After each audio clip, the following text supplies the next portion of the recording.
You're listening to the Journey podcast. In this episode, we meet an amazing self-defense coach who shares her traumatic personal journey and how she empowers women through self-defense. Some listeners may be triggered by this content, and listener discretion is advised. Hi, I'm Petra Brunbauer, and with decades of experience with sadness, pain, anxiety, and stress, I finally figured out how to leave all that behind. And this podcast shows you how to break free permanently so you can reclaim your sanity and find the self-esteem and energy to go after the life you desire. With real talk about mental health, holistic healing, and the tough journey of coming out the other end. This is the Journey Podcast. Welcome to today's episode. Self-defense might not be the first thing you think about when it comes to mental well-being. In fact, the sometimes violent and combative context of martial arts might make you think quite the opposite. But could you use self-defense to feel stronger, more confident, and foster your well-being? Leslie Liu has been incorporating self-defense into her healing practice for many years, and she helps her clients heal from trauma through her unique way of teaching.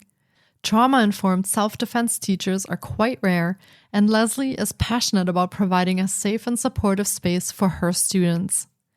Whether you're healing from trauma or want to feel more confident in physically defending yourself, Leslie's unique approach could offer a way to start your healing journey. Leslie is the founder of Reclaiming Your Courage, a trauma-informed self-defense coach, international best-selling author and speaker. She values love, courage, and community. Her mission is to save the lives of women and allies globally. Leslie is a second-generation Korean and Chinese American, San Francisco native, mother of two, and wife. She's a 2-time black belt and has been a martial artist for over 20 years. Leslie empowers purpose-driven women to ignite their strength through their mind, body, and voice. At the start of the pandemic, Leslie was deeply impacted by the rise of anti-Asian hate crimes, and she has dedicated her life to stopping Asian hate and strengthening her community by helping Asian women find their voice and not fall victim to being perceived as easy prey. She is an ally to the BIPOC, LGBTQIA+, neurodivergent, and differently abled communities. Without further ado, here is my interview with Leslie Liu.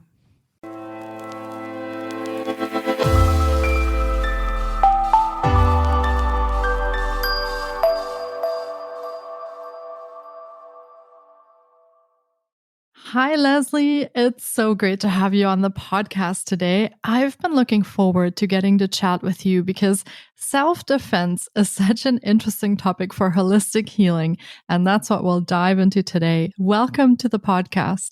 Thank you, Petra. I am fired up to be here. Yes, me too, because this is a topic that I never really associated with mental well-being or holistic healing. So I am so curious to learn more.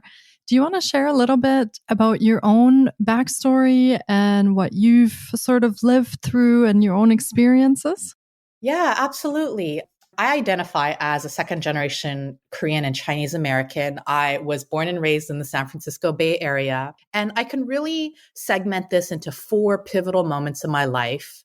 And I will illustrate that the first time I ever lost my voice was I was a girl that was 8 years old at the bus stop and just listening to my 80s music on my beautiful Sony yellow Walkman. And that was the first experience I had in really kind of the meanness and the bullying that kind of has gone on. And I remember 3 distinct young girls that came up to me and spat in my face and told me that I'd never be loved.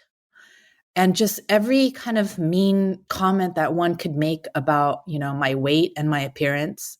And they threw my Walkman on the ground and crushed it. And I just remember, biting my tongue and crying and going home. And my mom knew something was wrong. And so I finally told her the story and she said, "That's it. I'm signing you up for Taekwondo camp." So that was the summer that really started my journey in martial arts. I hated martial arts, But fast forward 6 months later, my mom said, look, I need you to be stronger and I need you to beat the shit out of these girls. And so 6 months later, that experience happened again. And there was something so visceral about being bullied and put in a corner that my mom really taught me to advocate for myself. And I ended up kicking those girls in their gut.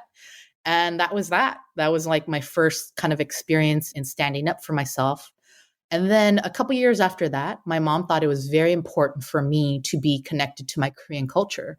So she actually sent me on a trip to South Korea one summer. And that really was a turning point in my life because on a family camping trip, my cousin's friend at the time sexually assaulted me in a vehicle. And I never told anyone in my family what had happened, nor did I know how that was going to impact my spirit and my mental health for decades of my life after that.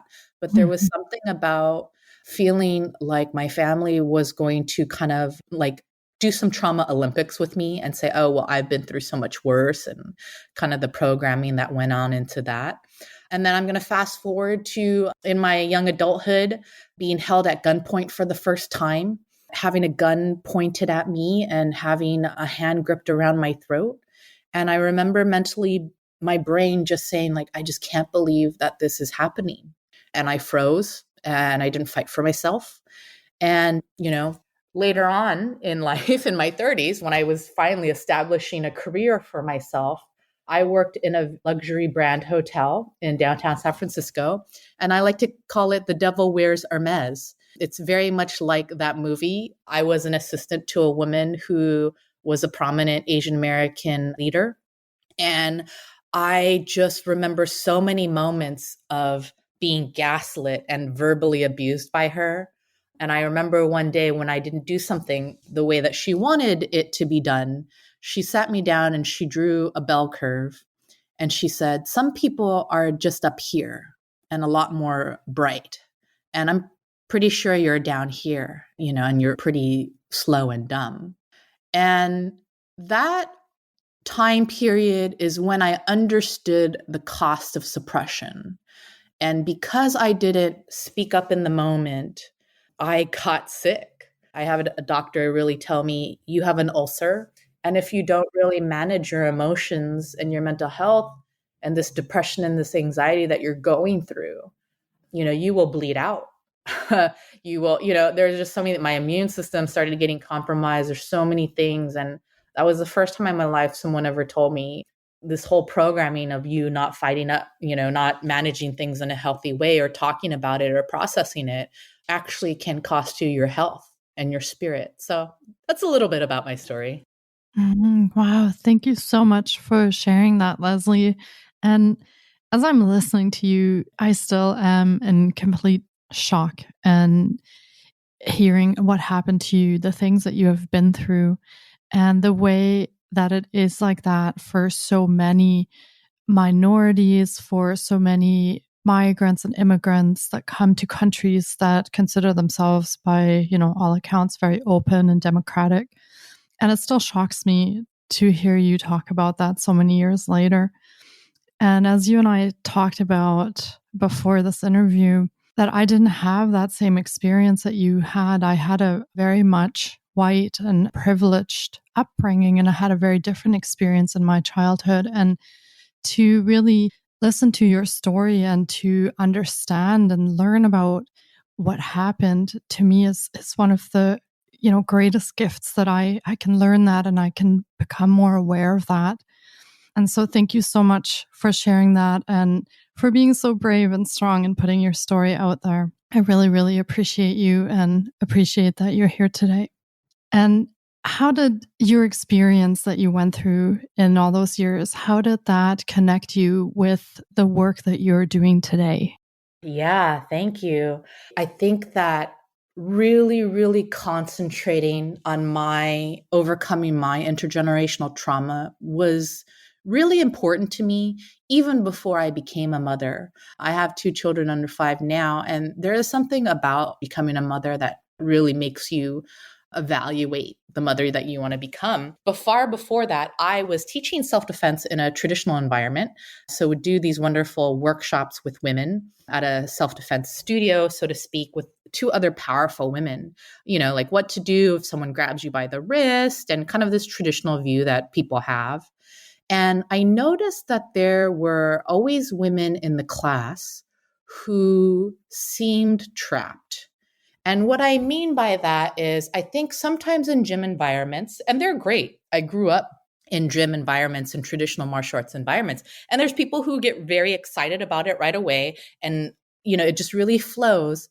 And there's also this element of it's very male dominated. And sometimes the way that people encourage women who are trying to overcome learning technique is, yelling at them or kind of giving them this tough love. So I kind of took a step back and really could identify with these women because I was them. I am them. And so really trying to focus on a self-defense mindset and creating a safe space for them and asking them questions about what's the story of how you got here? What's happening for you right now? Was so incredibly heartfelt for me because these women really trusted me with, their upbringing, perhaps the way that their inner critic was ruling their lives. Perhaps it was a toxic family member. Perhaps it was not being able to speak up for themselves in the workplace. And so really trying to build a relationship with them that was about safety, identity, consent, and co-creating something with them rather than pushing my agenda towards them and helping them with the framework of speaking up, right? Understanding that self-defense was more than just the physical really, really catapulted my work because I now understood that I had a system of helping them connect their mind, their body, and their voice. And once I was able to support them in that, these women came out like bats out of hell, like just move mountains. They were a lot more quicker and efficient in their movement. They were a lot more powerful in hearing their own voices, in managing distance with their voice. And that's how I knew that I could really devote my life to this mission of saving women's lives. By doing this work, I will kind of end by saying what really propelled my work was I started my business at the time that Asian hate crimes were skyrocketing. And so I literally could not sleep at night hearing these stories of women who wanted to protect their children, who wanted to protect their mothers. So from a mental health perspective, really, really helping women develop a mindset around they're not alone and that they're worth defending just became my life's work. Mm-hmm. Yeah. And in that work that you do, you actually have a very unique approach. And you told me that you focus on self-defense in a trauma-informed way. So what inspired you to go down that route and actually not just teach regular self-defense to women, but actually a self-defense that's trauma-informed in its own way? Yeah, amazing question. I think that I always have a love for self-defense and martial arts, no matter what, and those things are foundational. But what I realized really quickly is that as someone who has survived trauma in different forms, I realized that there were not a lot of spaces that allowed victims or the unheard or the traditionally marginalized and underrepresented. And I'm speaking to women of color. I'm speaking to the trans community, the neurodivergent community, the disabled community. I realized that there was not a lot of safe spaces for them. And that was a problem to me. And that's why I really chose to go the route that I did, because it was about making self-defense accessible to people. And sometimes accessible is helping you with your mindset and your voice because you don't want to, do anything physical. So I don't focus on the physical, and I don't like to throw anyone in a situation of just doing the physical because I find that that could be really triggering Mhm. for a lot of people. So I want to understand who someone is, how they identify, what's their cultural identity, who do they love, who do they fight for, because that's going to help them beyond kicking the pad. I don't really care about you kicking the pad. I care about who's behind the pad and who you want to go home to. Mhm. Yeah. And so I'm getting really curious and I'm wondering what a trauma-informed self-defense session would look like with you. So as a listener, like what could we imagine that a session looks like if we came to work with you? I love this question. I think it's the $1,000,000 question people always want to Yeah. know.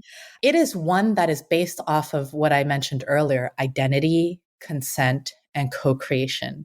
It really is me as your coach asking you a lot of heartfelt questions. How do you identify? How does the way that you identify intersect with the way that potential attackers physically and non physically perceive you? And that looks different for everyone. For me, it is I am an Asian American woman. I am perceived as easy prey. I am perceived as a hyper sexualized being. I am perceived as someone who carries cash. So the threats are very real for me. And I needed to be able to help others create a space around how that impacts their mental health. So you will get a lot of me asking you questions, really. And then, secondly, consent. I am constantly asking my clients and the people I work with around, I don't have your trust. Here's how I'd like to. Here's what I would like to show you. Do I have permission around, how do you feel about physical touch? Mhm. Or would you prefer that, we keep our distance and I can demonstrate something for you? Right? It's always bringing it back to my client and understanding that moment to moment, they might be feeling something else. And then the third piece that's really important to me is co creating. So I can come to you and say, here's some things that we can really work on, situational awareness, how to really create awareness in your body, how to use leverage over strength. But, what is important to you today? And I don't think that there are a lot of self defense spaces that ask that because there's not a lot of Mhm. room for it because it is this traditional environment of like poke the person in the eyes, like here's the techniques we have to learn. And that's great, but that's not all that there is. And that is not enough to keep you rooted in a situation, especially when your nervous system is involved. So I spend a lot of time really trying to create a space where you have an active role. And these are the situations that make me feel most vulnerable. And so for some people, they don't feel physically unsafe. It's really more of the gaslighting, being in a relationship with a narcissist that is important to their mental health. But then for others, it might be, no, I have actually been physically attacked. And so I really want to use this time to focus on this. And so, yeah, really empowering people to make a conscious choice. Mhm. Wow, that's really powerful. And I love how you're creating this really safe space for women to come and work with you and to really just meet them where they are and help them move forward from there. And we talk a lot about mental well being on this podcast, obviously. And I was wondering, what kind of things do you see after you work with people in terms of how does it help their mental well being? Does it make them stronger? Does it make them feel more comfortable? Does it help your clients process trauma, for example, and bring healing? What kind of things do you observe when you work with your clients? Yeah, amazing question. I observe so much. I observe energetically what happens is when they have this mind body connection, there is healing, right? Like this is a form of healing. I am not, I'm not misleading anyone in saying that I am this therapist or whatnot, but I see my clients give themselves permission to go from feeling so small to maybe it is just better about vocalizing a boundary. Maybe it is better about, evaluating a relationship. Maybe it is them actually going after that job or that raise to say their worth. Like I see and I hear so much, and I see them go from, I don't feel strong. So I am just going to submit and surrender And that is very powerful for someone to tell me, I don't feel strong, that I actually might just surrender to an attack, to no, I can do this. I can and I will fight back. And I've had clients come back to me, and it trickles into so many areas of their life to be able to talk back to the person who's very aggressive to them on the street. So I see so many women light up to go from a really, really dark, isolated place to a more calming light. And I go from not having confidence and people telling me, like, I don't really know if I would fight, flight, or freeze. I don't know. To working with me and saying, like, no, Leslie, like, I know I can't, like, I can do this. Like, I can get back, I can get back home to my loved ones. It's not about anything fancier than movies. And I think that's what I love observing. I love holding up a mirror to someone because I see it and I see those sparks. And then the moment when they see the spark is the most like gratifying thing I could ever see, for mothers to come to me and say, like, I'm stronger now and I can show my kids that I can be strong and that I can overcome these things. And to me, it's about breaking the patterns of trauma. Yeah. Yeah, absolutely. And what would you say to someone who doesn't feel strong at the moment, who doesn't feel like they could even defend themselves or help themselves? What would you say to them? You are not alone. You are worth fighting for because you are enough. And it is about you taking micro steps to raising your frequency so that your allies can find you. You don't need a savior. You just need allies. Nice. Yeah, absolutely. And I really hope that by getting to know you a little bit today and the work that you do, that we are creating friends and allies on this podcast too, and that we all come together in a way, and kind of work on this together. That would be amazing.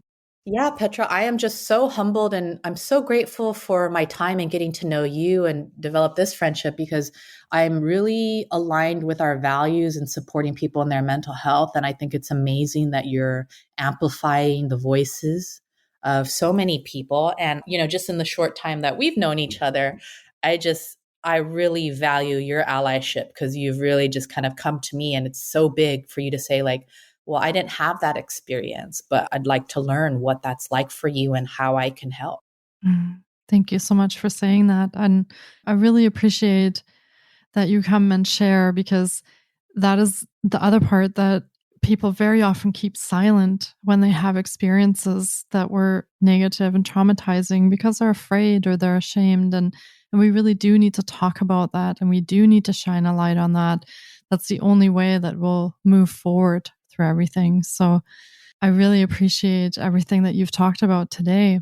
And do you maybe want to go over some of your programs and services, so that if listeners feel aligned and they want to work with you, that they know kind of what that would look like and how they could connect? Yes, if you head over to my website, reclaimingyourcourage.com, there's a couple of ways people that can work with me.